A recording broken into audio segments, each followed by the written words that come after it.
I'm joined now by co-host of Raging Moderates with Scott Galloway and also co-host of Fox's The Five, Jessica Tarlov. Jessica, thanks for joining me. Yeah, it's so good to be here. So you have one of the most important and yet also one of the most unenviable jobs by sitting with four conservative co-hosts on Fox. So first and foremost, in the aftermath of Tuesday's election results, is there any, begrudging though it may be, is there any acknowledgement from folks who you work with that something has gone terribly wrong with how this administration, the Republican Party more broadly, has kind of comported itself up to this point?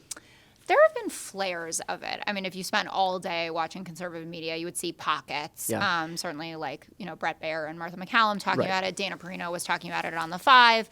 And then people, I feel like, go to their corners sometimes and say, well, these were blue states and this was expected. And then I, reminded people we're talking about a Mississippi State House. We're talking about public commissioners in Georgia. We're talking about Ohio, Texas. Pennsylvania, yeah. Pennsylvania, school boards, retaining Supreme Court justices, New Hampshire, all the things.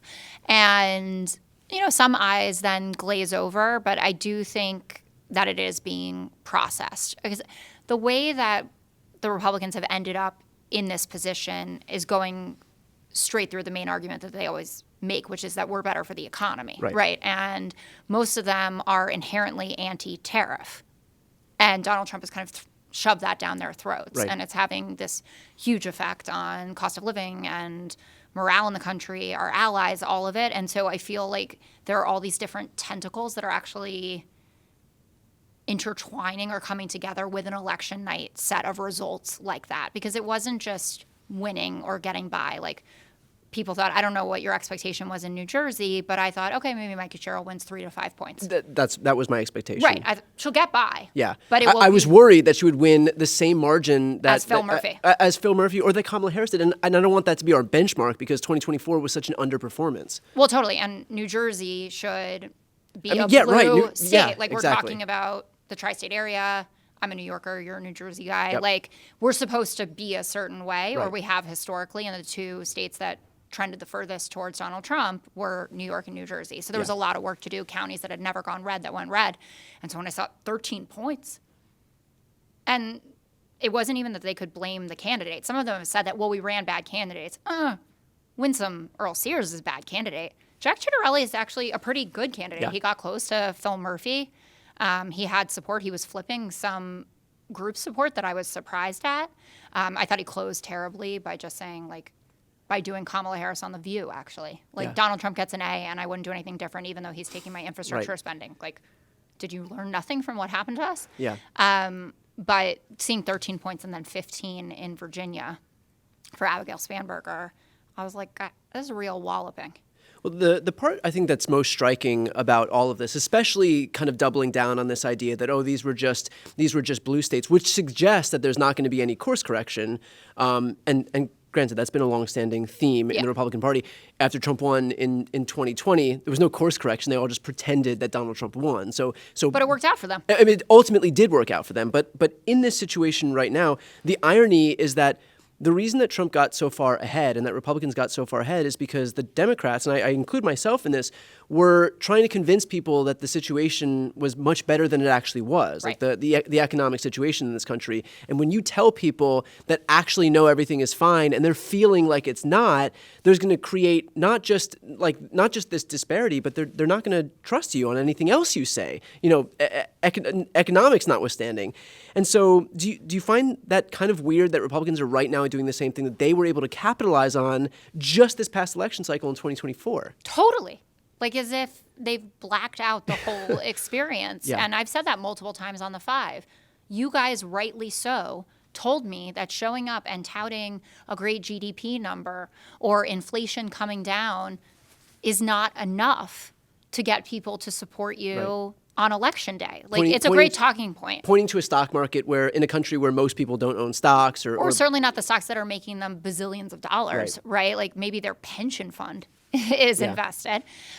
So it's felt very strange to me. And another element of that, and this is actually a bit of a pat on the back, I think, for our party, which I feel like we rarely do, Democrats were very self-reflective. Yeah. Starting from the second that Donald Trump, It was like, it was I a mean, lot like, of self-flagellation. Yeah, I mean, it lasted for until, I mean, it's still Until going. election. It's still, and it's like, not done. I mean, we're here at Right. CrookedCon, and every panel is infused with an element of how do we do better and how do we make sure that we don't repeat those mistakes, like telling people not only about the economy, but that the border doesn't matter. Right. Because everybody is happier right now that the border is closed from a messaging standpoint, for sure.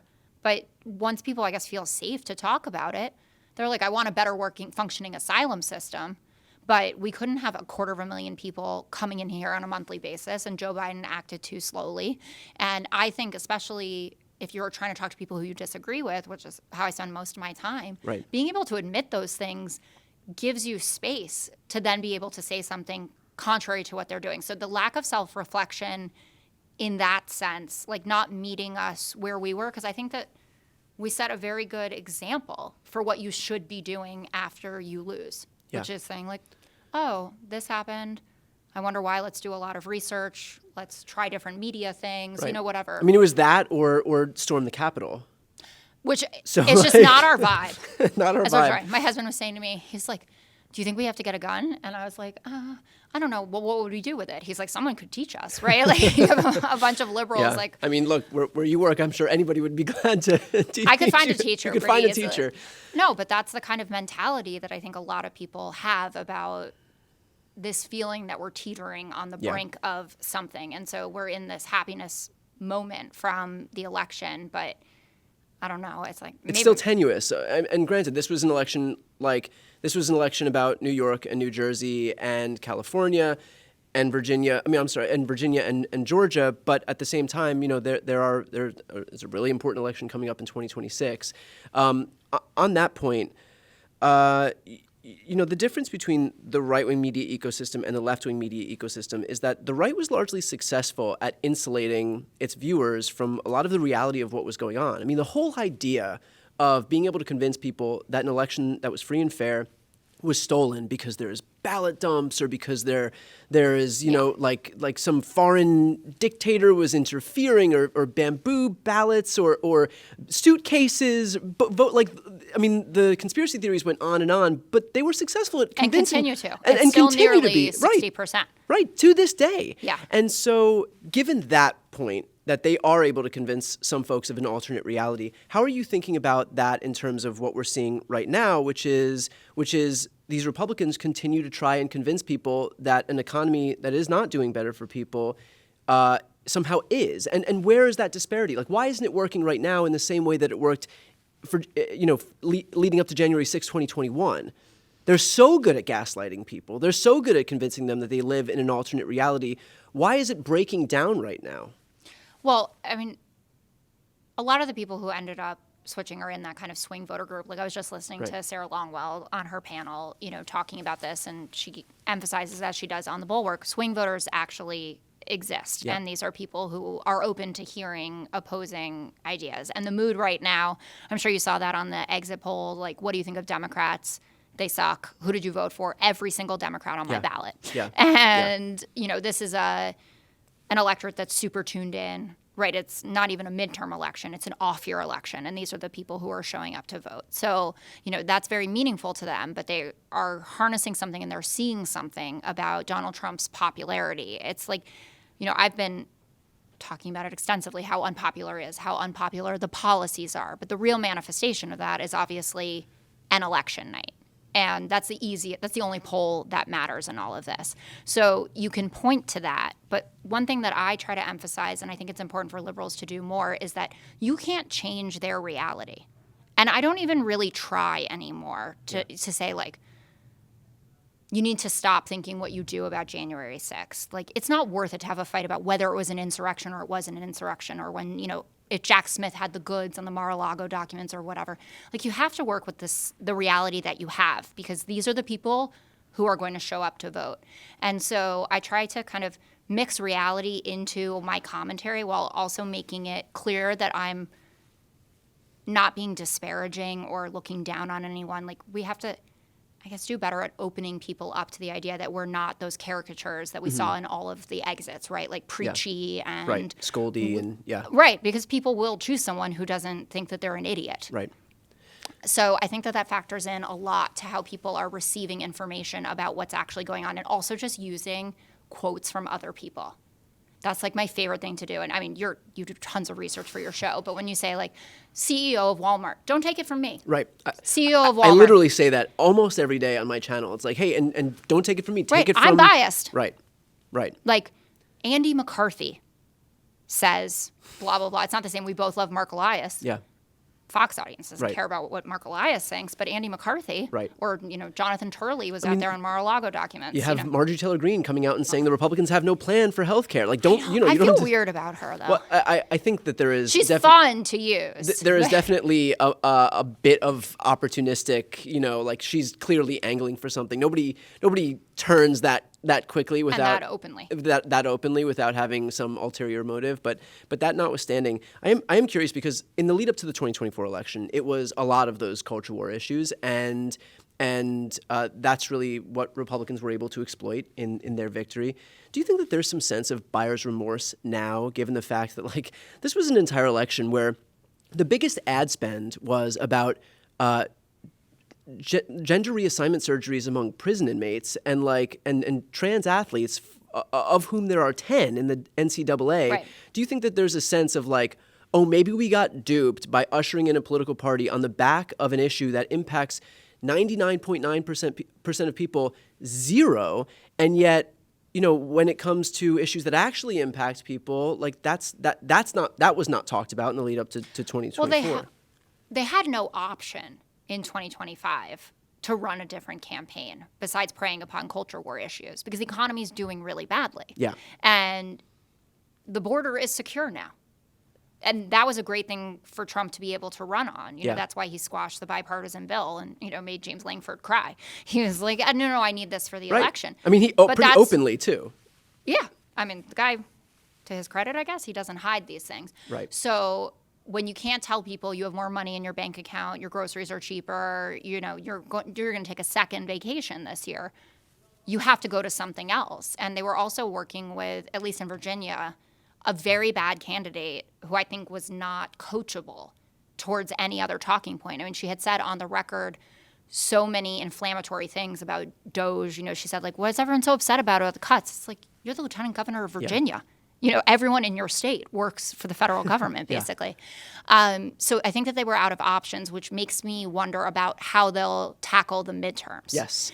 Because that's the real test of this. Well, now, I mean, is there some sense that like there is a really small cynical part of me that's like, okay, we kind of, for lack of a better phrase, kind of blew our load on this one because now, like, the cat's out of the bag. Everybody understands the potency of affordability. There were quite a few Republicans who ran on affordability. Granted, it was in bad faith because Trump had no intention of making housing or rent or groceries more affordable. Electricity prices are up, food prices are up, housing prices, rent prices, all those prices are up because he wanted to engage in a trade war.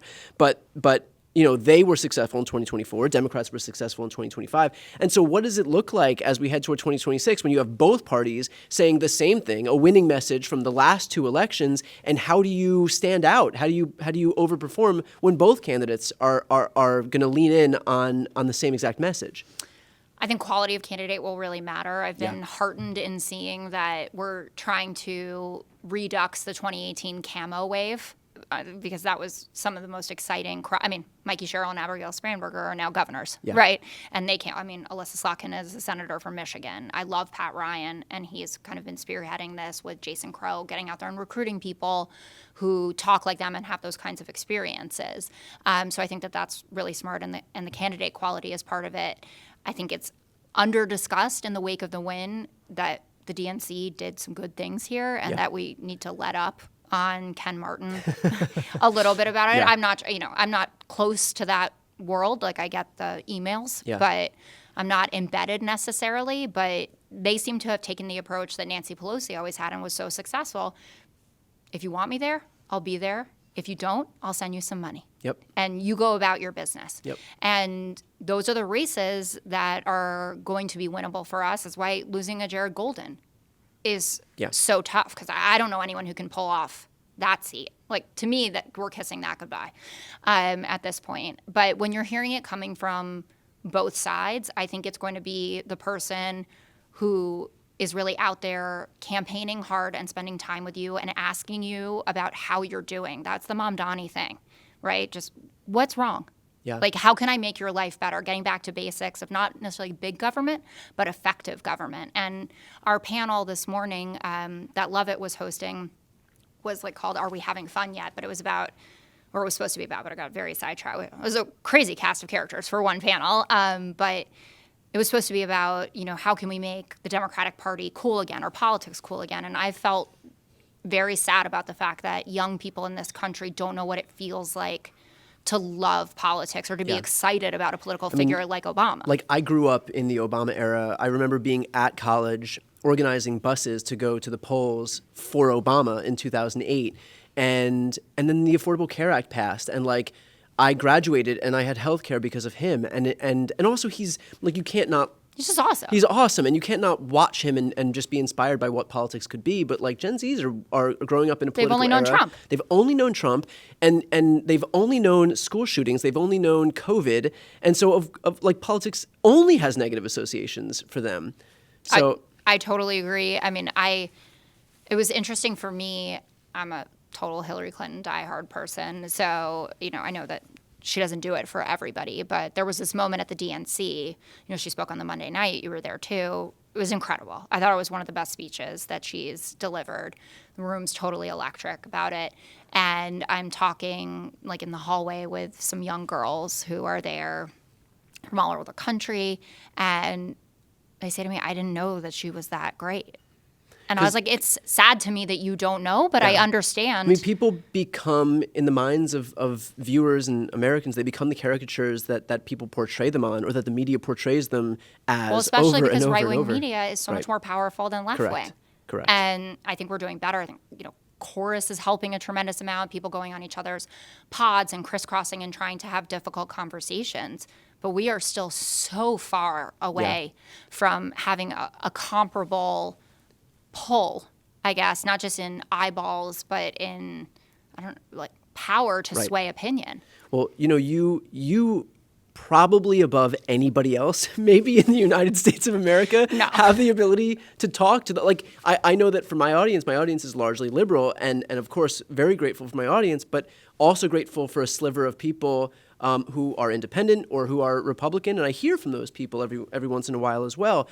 The majority of your audience doesn't agree with you, and so there's really only upside because it's only the ability to bring more people in. I'm sure most people are closed off, but if you have some segment of people who are not, so can you talk about that a little bit? Like, have you spoken to the Fox audience who's seen you? Have you heard from people who were influenced by you? So like, talk a little bit about that. Yeah, it's a lot of people who are in conservative households who are kind of more moderate, and also, you know, I'm on the moderate side of our party, so my politics don't seem wacky, really, to anyone. I mean, online, I guess you could find many people who are calling me a communist, but no one is really being serious about it. And, you know, they're very thankful that there's a dissenting voice, at least in the conversation, that their family members are not only ingesting, but happy to ingest. Because our families, and you know that, I mean, holidays coming up, all the things, our families are complicated. Like, this is the first year I have a Trump voter in my family, a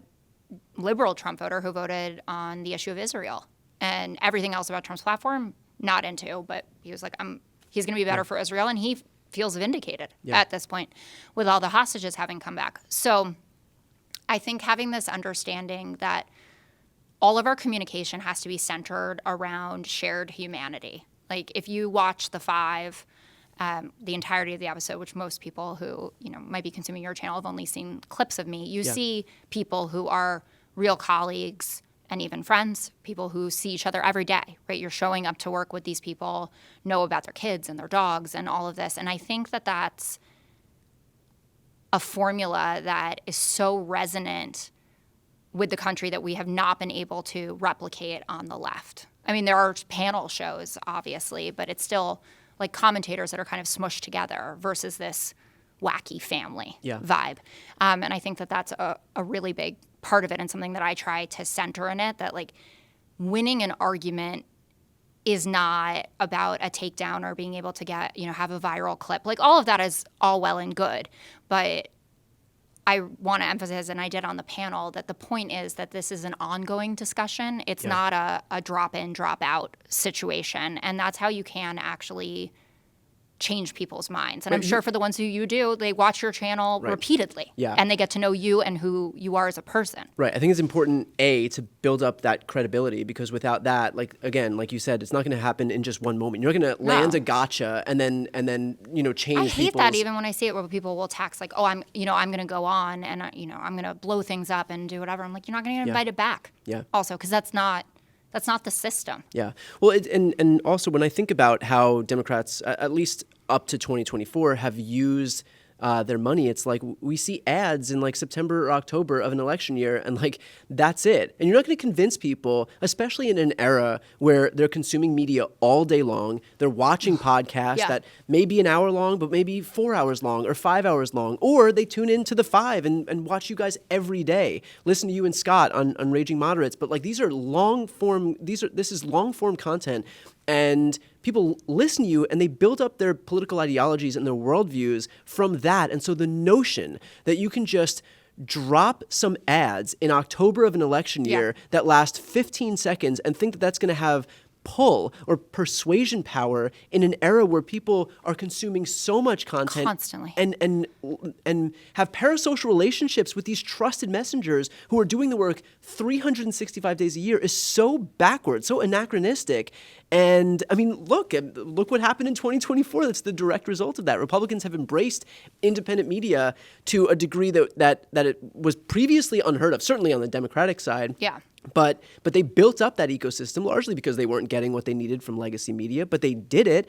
And up to this past election cycle, I mean, I know that now it feels like politicians are on all the shows, all the YouTube shows, all the podcasts. They're going on TikToks, and that's great. But prior to this, it was like MSNBC and CNN. And so of course you're not gonna like this is not a strategy built toward persuasion. It's not a strategy built toward reaching people where they actually are. Totally. And I'm thankful for everybody that wants to, take a leap and do an interview that they might not necessarily have done a couple years ago. But most of the politician interviews are still just that. Yeah. They're interviews. And I'm sure you noticed this, because we talked when I was launching the YouTube channel for Raging Moderates, what works, what doesn't, because I'm not a YouTube creature, right? I'm a cable creature. Yeah. And we were talking about what guests resonate and what guests don't and what that's all about. And you see this moment sometimes when you're interviewing a politician where like something clicks in them and they're like, oh shit, I haven't done my stump speech yet. Yeah. And then suddenly it's like the cost of energy is too high and it's so frustrating. Yeah. And I don't want to say it out loud because I don't want to embarrass anyone, but inside I'm saying we were having a good time. Yeah. People were actually getting to know you. Right. And they're going to vote for you because you're someone that they can hang out with who would like come down to the bar. We don't even talk anymore about which politicians would you want to have a beer with. Yeah. Right. Yeah. I had a politician ask me once about like, how do we get back, how important is it to stay on message? And if you look, they had pointed out the fact that Bill Clinton and Barack Obama were always super on message, and look how successful they were. And like, how do we weave in this new media environment our basically stump speech into responding to all these questions? And I say, you don't. Like, the credibility comes from being able to show that you're a normal human being. And once you've built that credibility up, then you have that then they're cred. interested. Then you're interested and they trust you and you're a trusted messenger. And then when you do the stump speech when it matters, then that's how you can sell it. But you don't get that without some trust that you've built up with audiences, especially when they're sitting with people now who they do watch every day. And so you feel the transactionality of all of this. 100%. I have two questions for you. One, do you feel like politicians in our party now understand how important like you are to us being able to do well in the midterms and in 2028? And then the second question is, in terms of the content of that stump speech, because I went back, I was looking at old Obama speeches, and there was soaring rhetoric, sometimes, But he was saying stuff like, we got to educate our kids. We got to save our farms. We got to make sure that you feel safe in your house of worship. We need to pave the road. He was like a potholes guy, right? Yeah. We've got to keep good immigrants in and get bad immigrants out. It was the deporter in chief. Yeah. And like Donald Trump fantasizes about being able to deport as many people as Barack Obama did. And I feel like that's so missing right now that people are not getting that combination. That you got to sound good, obviously, and inspire, but really, what is the deliverable? Like Mikey Sherrill and Abigail Spanberger, they're walking deliverables. You just trust them as a CIA agent and a naval pilot, right? What are they going to do? They're going to help you cut red tape and build more affordable housing. You're going to have a state of emergency on energy. That's what their campaigns were. I don't remember anything that made me get out of my seat and go like, yeah, this is what America is. It was like, I serve you. Yeah. And I heard you. So sorry, that was annoying that there were two together. I don't know if Yeah. So to answer the first one, I'm gonna remove myself and just say creators creator with huge ecosystem. Followings though. Yeah, I think the answer is yes. I mean, I have seen everybody everywhere, which is great, and that's what I want. And that's what I've been fighting for. And look, even leading up to 2024, I was lucky enough to be able to have discussions with a lot of these people, but the broader creator ecosystem was not. And I think that is completely The door on its is head now. open, The door is too. wide open, Great. which is what I'd been advocating for. I mean, I wrote a book in 2024 about the importance of embracing independent media. This is not for me. I have access. I had access to all of those people. This was for them to embrace all the creators. The work I do with Chorus as an incubator program to build up the creator ecosystem, that is so that this ecosystem can spread. I want everybody to go on these shows wherever they are, on TikTok, Instagram, YouTube, Facebook, on all their different verticals, talking to people that are black, white, brown, gay, straight, conservative, moderate, like whatever it may be. So the answer to that question is yes, and it's a long time coming, but I think that moment is finally here. But to answer your second question, I think that this past election cycle is going to be so instructive for other Democrats moving forward, and we hadn't seen it up until this cycle. Like from Spanberger and Mikey Sherrill to Zoran Mamdani, laser focused on deliverables, laser focused on like regular people shit. And this was the first election cycle where it didn't feel like it devolved into progressive versus moderate and like a spectrum infighting. And I think that's important. And I've heard a lot of people say, including Barack Obama at the Pod Save America show last night. I'm so bummed he wasn't here today. Barack Obama said, like this is good. Like we can have it doesn't matter where you lie on the ideological spectrum, because for wherever you're running, that's going to work for those people. It's that the through line between everything that Democrats are selling is that we're focused on regular people, focused on making sure you can afford to do all of the things that you want to do, that you have some dignity in your life. And that doesn't, by the way, that doesn't need to be differentiated based on where you lie on the ideological spectrum. Like at its core, whether you're a progressive or whether you're a moderate, like if you're not just here delivering for people, like that's what politics is. That's what public service is. And so I think that moving forward now, if you're not doing that, if you are focused on a campaign where it feels like you're talking about like these national culture war issues, it's going to feel really old.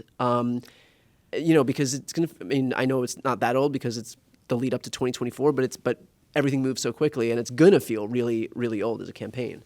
Absolutely. I mean, I'm conscious of the moment when a great candidate, but it was in a close race, one of these people who wins swing districts. And I always love when you see kind of flying around social media, like if you're one of these 10 representatives, you could say whatever you want. Like if you want to go after whoever, and that's what you need to do to win your district, do it. But, the right is very good at energizing a media narrative. I'm not saying necessarily voters, but a media narrative around one niche event, like the super random thing that happened. And I don't even want to say that, there are 10 trans athletes in the NCAA out of 500,000, right? So that statistic, it's real. And I thought that it was really important that the head of the NCAA made that point when they testified in Congress. But the trans stuff is a little different than that. But you take I want to reverse. It's not niche because I don't want to diminish like what happened to Lake and Riley, which obviously set off like a huge, not only a bill, but a real kind of come to Jesus moment, I think, for our party about how we have to start treating immigration. But the right is so good at knowing the names of everybody that you want to mention in those conversations. And, we have our people that we would bring to the State of the Union, but we wouldn't bring, they call them angel moms, whose kids were killed by undocumented people.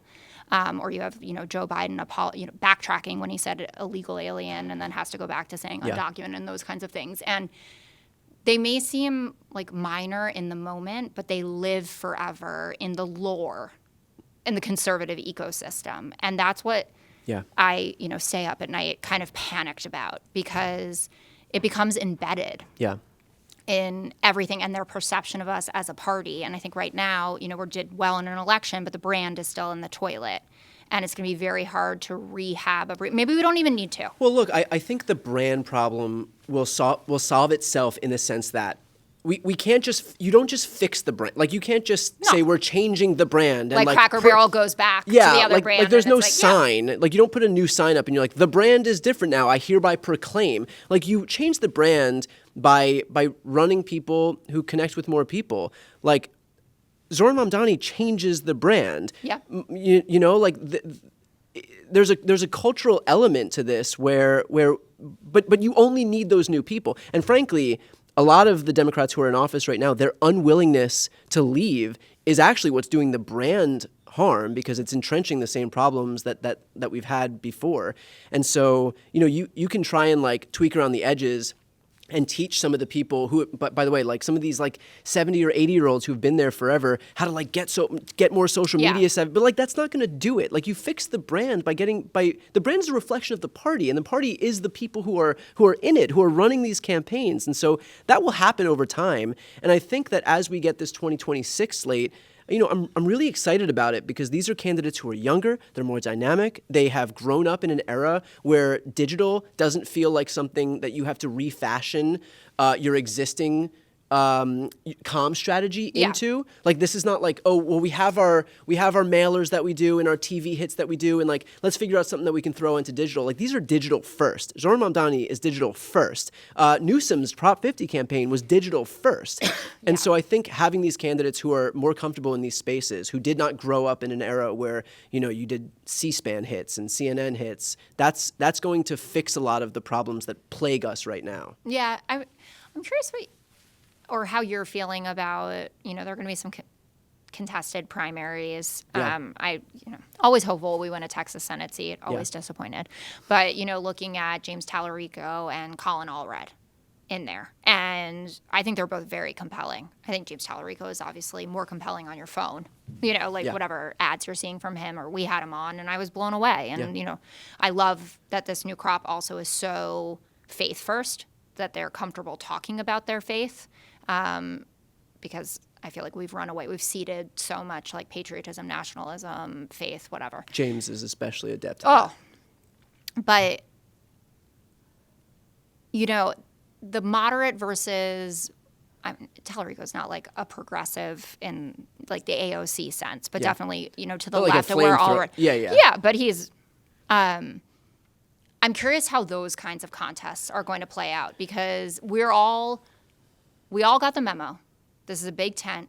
And I think even the last few weeks have done so much good in accepting that Mamdani the last week has done good. I think prior to that, there was still a ton of infighting, but I think the last week has been effective at saying there's not one ideology that works. Like, if it was only progressive candidates, everybody progressive would say this is the way. Moderates are like the way of the past. But because we had moderates win in moderate districts, progressives win in progressive districts, then I think that hopefully there is a world in which everyone's like, we can do both. We can do both. And I think another credit to the party when they released that ad on the Democrats' accounts that had all of the candidates. Yeah. And Mamdani was prominent in there with Gavin Newsom and Abigail Spanberger and Mikey Sherrill. I think that's a step in the right direction. But it will be interesting to see what the kind of the left and the right side of the party in these primaries, what that ends up looking like. I mean, there are a lot of people here at CrookedCon who are like, oh, hi, Jessica, I'm blah, blah, blah. I'm primarying so-and-so, Yeah. right? Because they're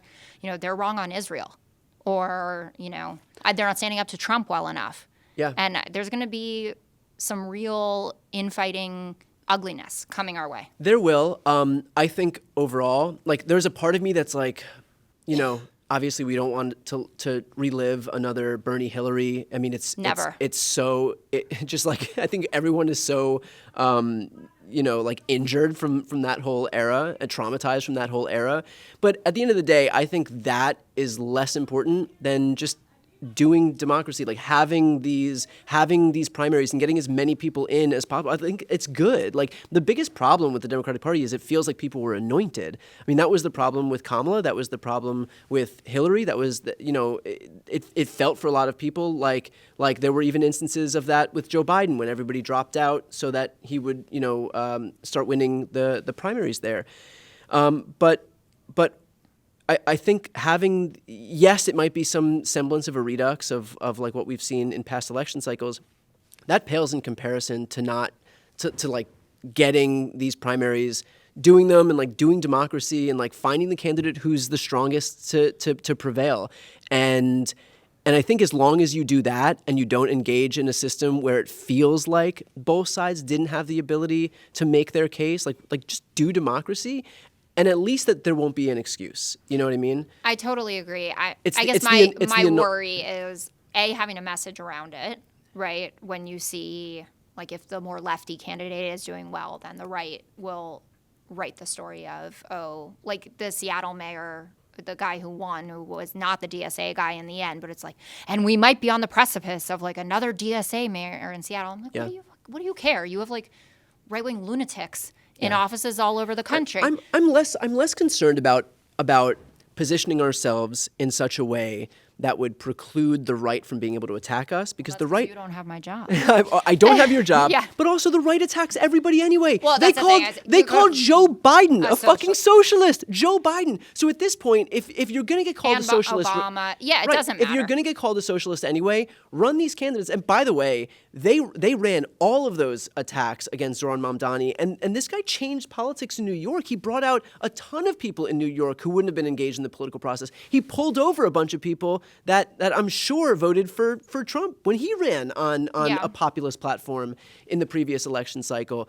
So I think that will kind of take care of itself. If somebody wins, they're obviously doing something right. And so I think that's more potent than whatever attacks are going to come forward. And the attacks are going to be inevitable anyway. And so I think that trying to position yourself in a way to preclude those inevitable attacks is kind of a losing battle. I hope that you're right, just because I'm also uncomfortable with internal I want healthy competition. I think the primary system is really important, but at a certain point, party apparatus gets involved in things and they have to, pick their candidate or, who are we backing? You're seeing it in the Michigan primary for the Senate. But I think that has less potency. I think people know. No, and I think it's honestly a strike against you. Correct. And so if you I have was to decide. Stevens, I'd be pissed, frankly, that Chuck Agree. Schumer liked me. Yeah. Agree. I think too that in rebutting those attacks, and insofar as this is helpful for what you do on Fox, like there have been so many election cycles where we've heard Republicans say that that this person's a socialist, this person's a socialist. We had 8 years of Bill Clinton, not a socialist country. We had 8 years of Barack Obama, not a socialist country. We had 4 years of Joe Biden, not a socialist country. And in fact, not only did we not descend into socialism or Marxism or communism or whatever labels they throw out, but in my entire lifetime, we have never had a Republican administration that's built more jobs than a Democratic administration, that's had a stronger economy than a Democratic administration, that's had lower unemployment than a Democratic administration. Never. Like, I haven't seen it. And it continues to this day. And so when you actually put the facts in front of these people, that despite the fear-mongering that's happening, when you actually look at the results, and we have a lot of results since this Newt Gingrich-inspired era of like, let's attack the other side as if they're our full-blown enemy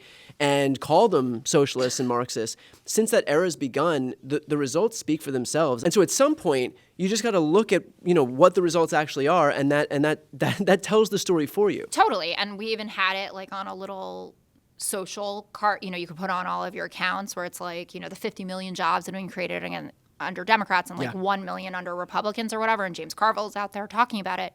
But it loops back to where we started, which is people's reality is people's reality. Right. And I think a lot of our language, and I don't like being a language police lady about these things, but the fact that there are even words in our ecosystem, like around equity and things like that, have hurt us so severely in being able to communicate that message, where they think like, well, what kind of jobs were they? Right? Were they just like DEI jobs or CRT? I don't even know what a CRT job is, but like, and I think that we still have a ways to go, I guess, in the plain talkingness of it. And I don't think also that talking up past accomplishments is the way forward. I do. I think talking about your own record is important. Yeah. And like for I think, Mikey and Abigail, like they were in the top 5% of most bipartisan Congress people. I think that's really important to say, like, you voted for Trump? No problem. I collaborate with people who lean right all the time.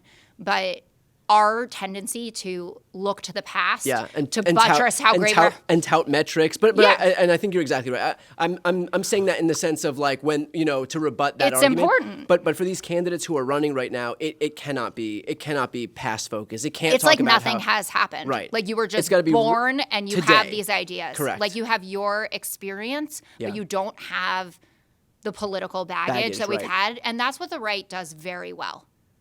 Yeah. If something's inconvenient, didn't happen. Yep. And it's divorced from reality sometimes, but it's compelling to people because, they don't want to look backward. Everyone they have no faith in politics, but if they're going to get it back, it's because it's going to be forward looking. Right. Last question here, and I'm going to try and channel the question that I know that most people have. Does it ever get too frustrating / how do you do it? Like, I would imagine, especially as people kind of retreat into their own ecosystems in their friend groups, insofar as we can, in our families, whatever it may be, like you put yourself, affirmatively put yourself in scenarios where you are surrounded by people who are ideologically unaligned with you. And so like from a, in your mental state, like how does that like feel? Like how you know what I mean? Like how do you, I guess the question is like, how do you do it? So one thing that I think is really important to it is that I know no other media life. Like I have only ever been at Fox. I'm not someone that was like on rotation around a bunch of places. Yeah. Like my old boss worked at Fox. He said you should start going on TV to build your media skills because you got to be able to talk for yourself, and called a booker at Fox. And then I started a relationship and got hired a couple of years later. So I think that that's part of it. It's also, like I was saying about the consistent relationship. Like they're my colleagues the same as if you work at any company, right?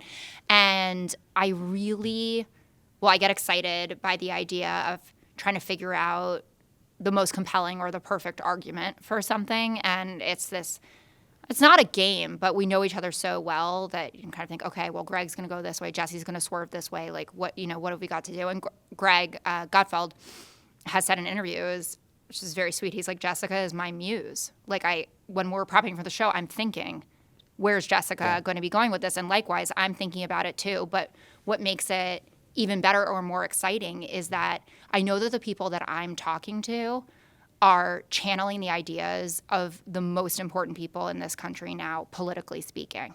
And I feel like there's such incredible opportunity that I would be an idiot to think, oh, I should go and do this. And I get to have my podcast, which is fabulous, and, talk to Scott and have a whole hour where we're mostly in agreement about things and I can finish all my thoughts. But, we've left so many good opportunities on the proverbial field. Yeah. And I think that being a strong liberal that can hang in conservative places has been that, because the caricature has always been, oh, if you show up, you're supposed to just like bend over and take it, which is not how I do it and not how any of my colleagues would want me to do it. And modeling civic discourse, I mean, sometimes it's messy, obviously, but the fact that we are still kind of united by the fact that we're having similar conversations and that these issues matter to all of us is really animating. And also, I split the chair. So Harold Ford Jr. does it half of the week. I think 5 days a week, it's a lot, 1 on 4. But, we have like 3.5 to 4 million people that watch every day. Yeah. It's like, I mean, that many subscribers. But look, it's important because of who those people are, and you have the and a lot of them are persuadables. Yeah, you have the opportunity to speak to a lot of people that most people in the left of center ecosystem don't even have exposure to. And so I think what you do is important. And look, I know that I speak on behalf of just about everyone watching this right now and listening, in saying thanks for getting out there and being not just doing what you do, but being so effective at doing it. Well, I so appreciate it and the opportunity to chat. And also, you guys in the independent media and creator space have given a tremendous amount of lift to the work that I'm doing. Like, it wasn't honestly until 2-3 years ago that I feel like DC would even speak to me. Like, I couldn't, I would be on a normal email talkers list, but like a press secretary or no one would ever have had my phone number to say, like, can I clarify, what are you guys talking about today? Like, if you need numbers on this, or, I'd love to have an off the record chat. And then it took a few kind of rogue-ish people in the Biden administration who were very savvy online that were like, hey, this girl's clips are going viral all the time for our accounts. Maybe we should try talking to her. Yeah. And I think the Democratic Party is much healthier for having these conversations with, all of us, no matter our politics, and also no matter where we work. Yeah. So that's a bright light. Well, I'm going to put the link to Raging Moderates right here on the screen, and also in the post description of this video. If you're listening on the podcast, it'll be in the show notes. Jessica Tarlov, thanks so much for what you do. Mm-hmm. Thank you for having me, and for what you do. I mean, I've been watching you forever.